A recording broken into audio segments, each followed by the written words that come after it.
Lisa Zarcone is committed to ending the stigma of mental illness and also child abuse, and she's sharing her own story now, all about it. She's joining us now in studio to tell us about the workshop she's putting on with the National Association of Adult Survivors of Child Abuse. Lisa, welcome. Thank you. Thank you, Jordan and Taylor. This is a cause that's near and dear to your heart because of your own personal experience. Yes. I am also an author, and I wrote my own personal story, The Unspoken Truth, a memoir, and it is my life story of, child abuse, and my mom was mentally ill. So as an adult now, moving forward, I'm a child advocate and a mental health advocate. And NASCA is a wonderful organization, and I'm the Massachusetts National Ambassador. So I speak publicly using my title and story to share, what we need to do to help and bring awareness to such strong causes. Now, the unspoken truth, I feel like the name says it all in a way. Is it a stigma? What's happening where people are not sharing these stories? Yes, The Unspoken Truth. I named my book The Unspoken Truth because that was my story, because it was silent for years.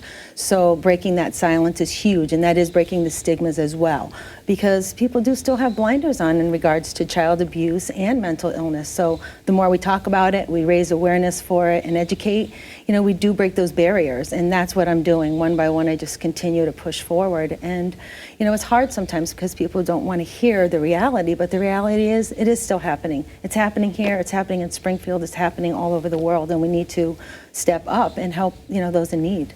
It's true, and some, as you mentioned, probably don't feel comfortable sharing their stories just yet, but you are actually hoping to help out those people. You have a workshop that's coming up. Can you tell us a little bit about that? Yes, CHD is a great workshop. It's called Through a Girl's Eyes, and my workshop is about the child's perspective of abuse. So I share my story, I share the perspective from the child's standpoint.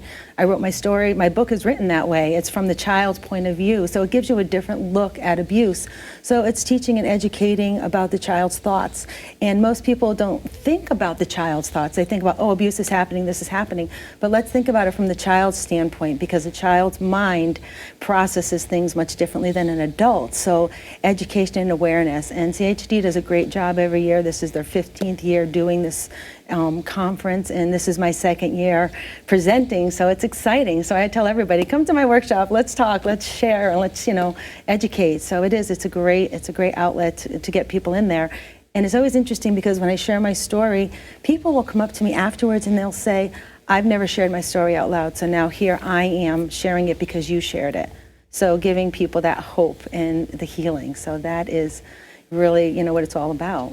And I think, too, a lot of people who feel uncomfortable, and as you mentioned, children who are growing up, they look at it sort of differently, but what a great role model you are to them at this workshop, who you're sharing your story, and you've come such a long way. What do you find is the general feedback you get once the workshops wrap up? I get a few different things, and it's interesting because I'm very raw and real with my story. So I think, first of all, I shock people in a sense because it's like, wow, you just really put it out there and you're not holding back. And it's like, no, I can't hold back, because if I hold back, others will.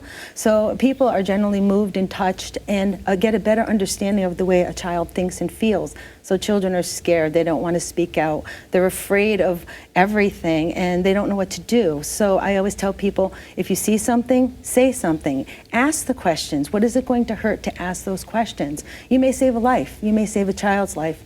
And mentoring, teaching children that they can speak up, they do deserve better. All these things. So the workshops really have gone over well. I've had really good success, really wonderful numbers of people who come in. But it really doesn't matter about the numbers. It matters who you touch, because I always know that I'm going to be able to touch somebody on that way and that level. And tell us when and where the workshop is quickly, so that people who are watching this can attend it. Yes, the workshop is at the Mass Mutual Center this Friday, the 25th. It's from 9 a.m. to, I believe, 4 p.m. There's several wonderful workshops. Mine is in the morning at 11 a.m. So I encourage people, you can still sign up, go to chd.org and check it out, because it is great. It's going to be a great day. Lisa, thank you so much. Thank you very much. Appreciate it today. Thank you.